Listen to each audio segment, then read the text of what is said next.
Look at the screen on here. The screen on my digital camera is this size. Hi, I'm George the Antique Nomad. Come with me as I wander the country in search of valuable vintage, amazing antiques, and cool collectibles. We'll buy, sell, and trade at antique malls, shops, and shows, estate sales, flea markets, thrift stores, anywhere people go to find really interesting things that just aren't made anymore. So come on, let's go! Well, there is so much cool stuff at the Henry Ford that I just could not stop filming. It's just an incredible place, and there's so much more to show you that's really interesting. So come with me for our next segment now, and we will start with a little bit of Roadside Americana, since Henry Ford and the invention of the Model T led to this big shift in how people got around and how they were able to take vacations.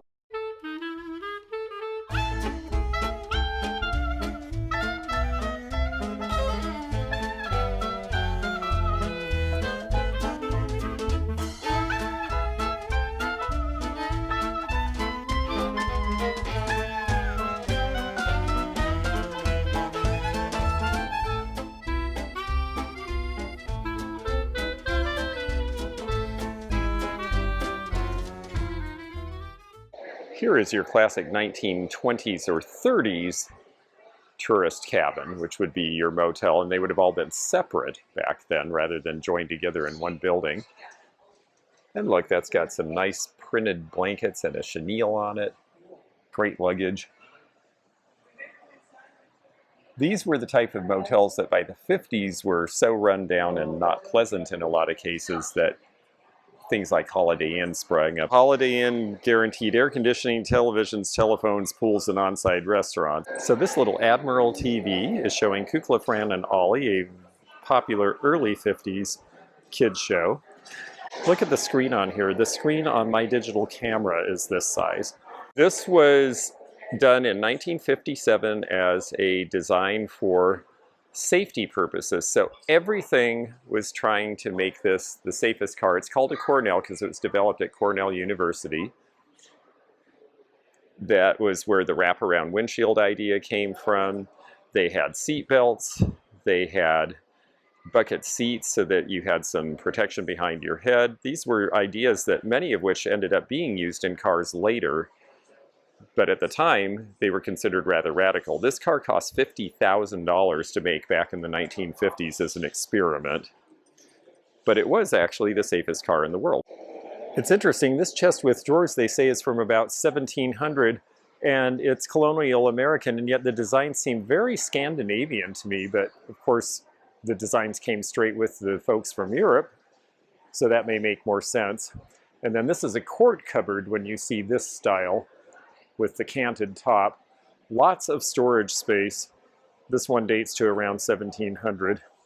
And they think it may have been made in Massachusetts. American period furniture is much harder to find than European because there were so few people here. And this desk originally sat in the House of Representatives. When my grandfather was in the House, he did not have a desk like this because they had modernized. These are going to date to about 1857, just before the Civil War. This is a really unusual painted piece. It almost looks like fabric, but it's painted over wood grain, as you can see if you look closely. And that is another quart cupboard, yeah, and this is Hannah Bernard.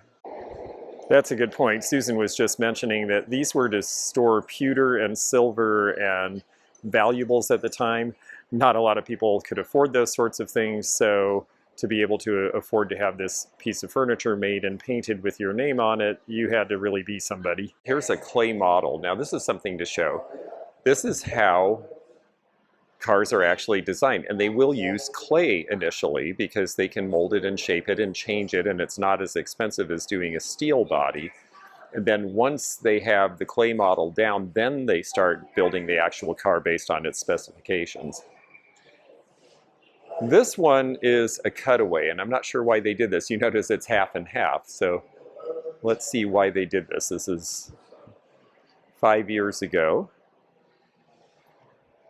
Oh, I see. So half of it is like what it would be for their road model, and then the other half is the race car. Okay.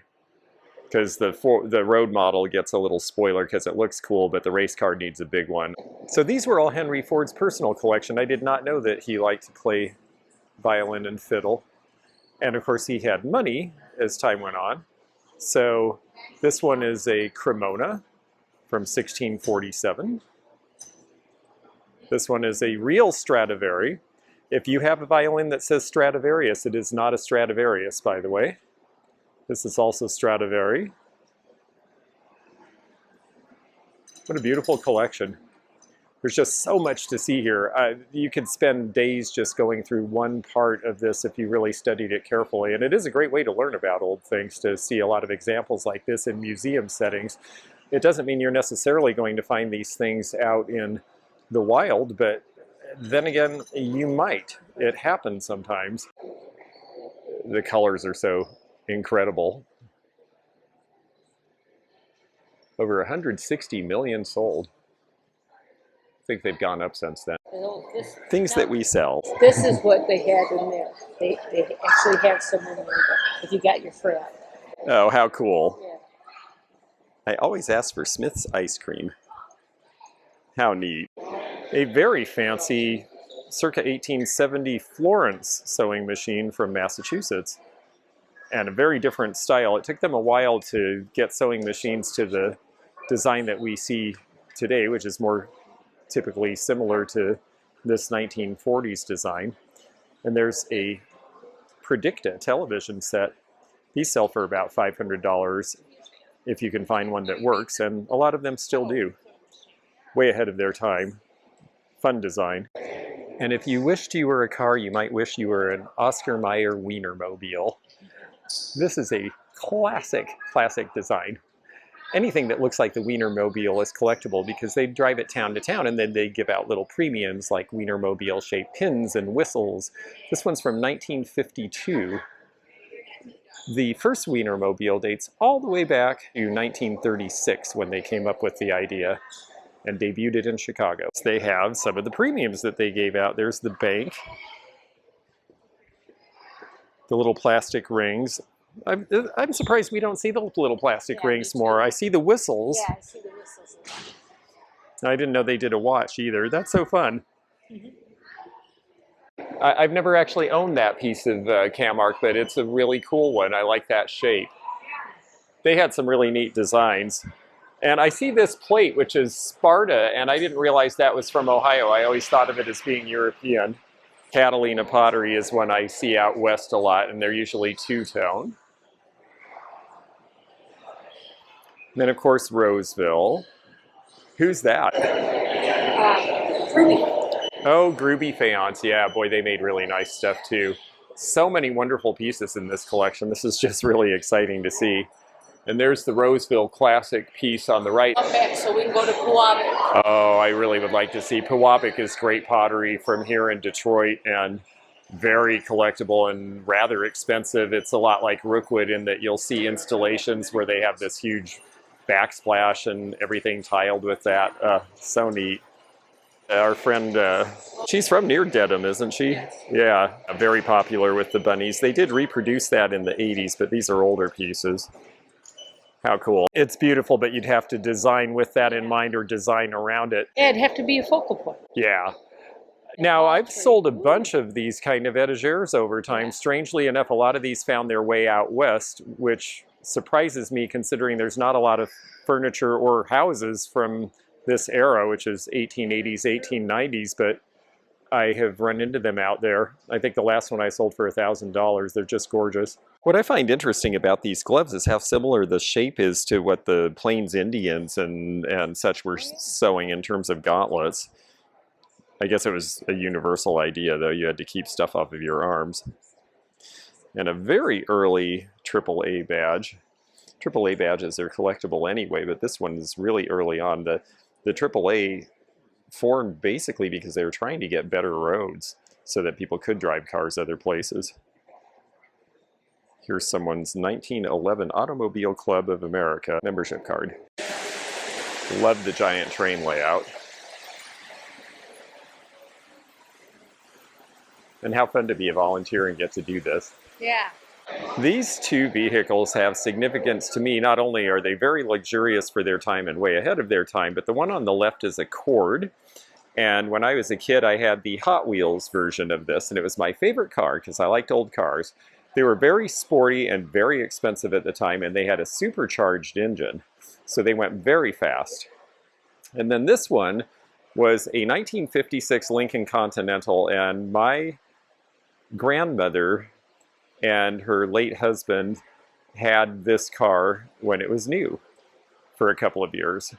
And that was pretty amazing. He made good money because this was the first car that sold for over $10,000.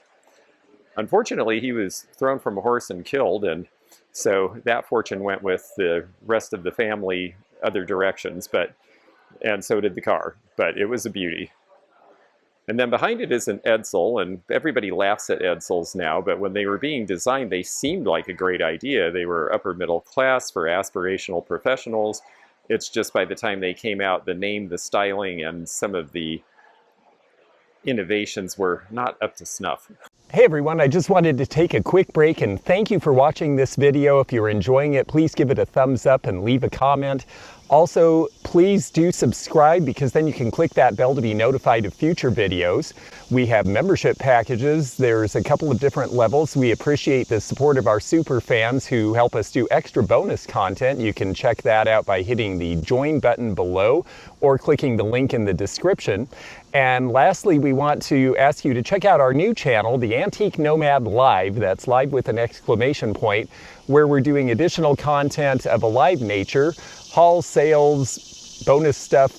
We'll have a lot of fun there too. So check us out here on the Antique Nomad and also on the Antique Nomad Live. Now let's get back to this video. Oh, neat. So President Eisenhower had this in Palm Springs at his home. This is a Partio barbecue cart. The Air Force One plate with his initials that I have on it would look great on there if they would only let me take it home. There's the other end, so you have a turquoise General Electric stove built in the other end. That is fun. I just do really enjoy it. It is such a great museum. I am so impressed already. It's just every time I look, I see something I didn't see before. Oh, it's so cool. The classic checker cab made in Kalamazoo until 1982. How heavy these darn things are, and you gotta wear them, and they're worse than the aprons. Yeah, I pick, I buy and sell these too, like you do, and I've picked them up a few times thinking, oh yeah, they're going to be really cool, and I'm going to use one at an estate sale, if you have they are just so heavy. Yeah. And no. All the grandkids could squeeze in. The big bench, yes, that's beautiful with the painting too. Tom would rather have, it's not Haywood Wakefield, it's another Ames, but Tom would rather have that. I just looked to make sure it didn't spin like yours. It's stationary, it's not as cool as yours. Oh, I do like that though. I do too. Look at the concave so nothing falls. Ursula's tail would have a hard time. Oh, that's great though. That's so smart. So nothing falls off the table, and you can see it is plywood sandwiched together. A big difference in design from that to these traditional pieces that we see here, which are also beautiful, but in a very different way. And then the classic drop leaf table that we see a lot. This is a 1906 Thomas Flyer, and it is really super deluxe. Brass carriage lamps on both sides, brass horns, a polished mahogany steering wheel. Cars were for very, very, very wealthy people initially. And it was because you could get around without one, and it was new technology. And who adopts new technology? Well, people who really need it, or people who have lots of money. But for the less expensive tastes, this was the 1903 curved dash Oldsmobile. And Ransom Olds was the person who designed this, and the curved dash got a lot of attention because it looked a little different than a regular carriage, and he sold, I believe, 5,000 of these, which was a lot for back then. They had a big mid-century modern display here previously. They have some pieces of it left, and they show some really amazing original designs. For example, the armchair, the Alexander Girard, is in the corner with the stripes. The coconut chair here, this is a George Nelson design, very famous. Herman Miller did great stuff. Hopefully sometime I'll get to go back to Grand Rapids and show. The desk is Gilbert Rhodey. He really helped steer them towards modernism, and that's 1930s. And then, of course, the very famous IN50 coffee table by Noguchi. Isamu Noguchi was a sculptor, and he made the most elemental design he could, and they are just terrific. Such a great design. This was a LaSalle. It was a junior branch of Cadillac done during the Depression so that people who couldn't afford really expensive cars could still get a nice car. A lot smaller than a Cadillac, and once the Depression ended, they really didn't make sense anymore, so they went out of production. But the line in All in the Family at the beginning when they sing "Gee, our old LaSalle ran great," that's what they were referring to. It was sort of a protest against 1970s cars that had some problems. And then look at the great Packard billboard back there. Delivered in Detroit for $867. Like I said, you could just spend days and learn so much about variety of certain types of things that are collectible now. Every imaginable type of wall phone, whether switchboard or a center for a desk, different makers. And yes, the Princess phone. Well, the Princess phone was very important. Have you ever seen one without the pound and number sign on it? With the dial? With the dial? Yeah. Or no, with the push button, the first push button. Oh. If you find the first push Like button, that? yep, just like that. But if it doesn't have a pound or a number sign, that was the first year. And then they decided they needed the pound and number sign to make certain noises for, you know, now we use them for all sorts of stuff, obviously. The first year without those is worth, I think, like $250 or $300. Have to pay attention. Yeah, because even if they're damaged, they're worth buying.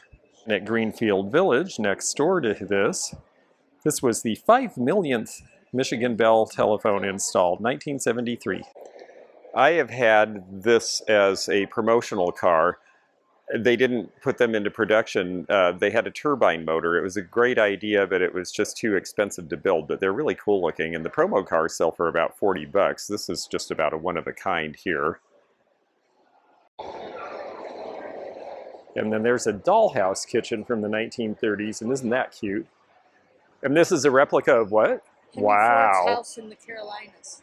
Oh, I didn't know Henry Ford had a house in the Carolinas. Huh. I've seen his house in Florida, and it was very much like a Michigan house. This certainly does not look like that. This is quite grand and palatial. Oh, Henry and Clara built near Savannah. Interesting. Inspired by the 1820 Southern Plantation House, and that's certainly more what it looks like. I love the chair. I have a friend who's looking for a Formica table like this. If you see any child size, she'd like a drop leaf if you happen to run into one.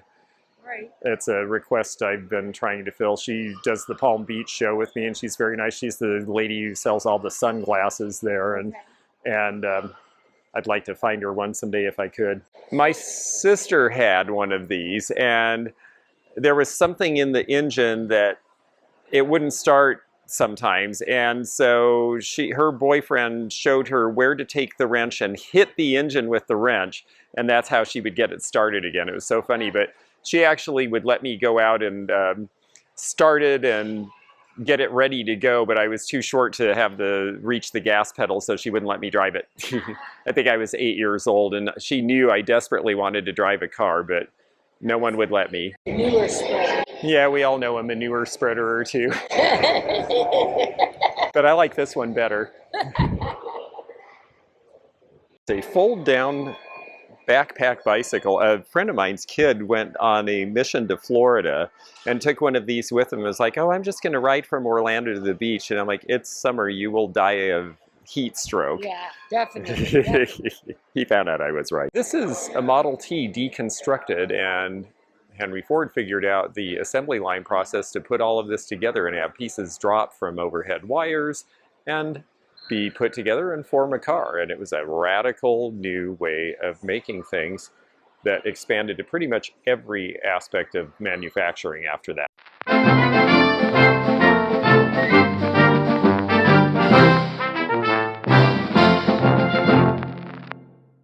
Look at this beautiful Stagecoach. This is from 1891, the Concord coach. An English saddle and bridle. You notice the English saddles do not have a saddle horn. And then this is really cool, an old interurban trolley. You hear a lot about the old interurbans, and this is how people got around locally before city buses were a big thing. Here's a Corvette, and this is stock car racing. This is NASCAR, and I have to say there is one thing I really appreciate about NASCAR, and that is the fact that, yes, they're souped up, but they are actual cars. They're not just race cars. You know, the heritage is that they came from moonshiners and people outrunning the cops, and that's how they learned to drive. At least that's the legend. But I like the fact that it's based on real vehicles that you and I might have some chance of at least seeing on the road, if not owning ourselves. Granted, these are souped up and super special, but they still are actual cars. Here's a neat display of farm implements. There are some great farm museums around the country. The Delaware State Agricultural Museum is actually quite good, for example. But this one shows some really neat things. Just the tails off of these wind chargers are worth several $100s. This is a very advanced idea for its time in terms of windmills. Of course, now windmills are becoming a thing again. These were done in the 1930s. And this was basically so that you could use the wind to power your farm if you were in a rural place that did not have electricity yet. We see grinders and things like this come up at shows, especially Springfield, Ohio, and shows in the Midwest. They're generally worth several $100s. Sometimes people put a glass top on and turn them into furniture. I have to say, Bruno Mars is right. Success is having fun. And I'm so glad to get to bring you something different and something really fun that's all about antiquing.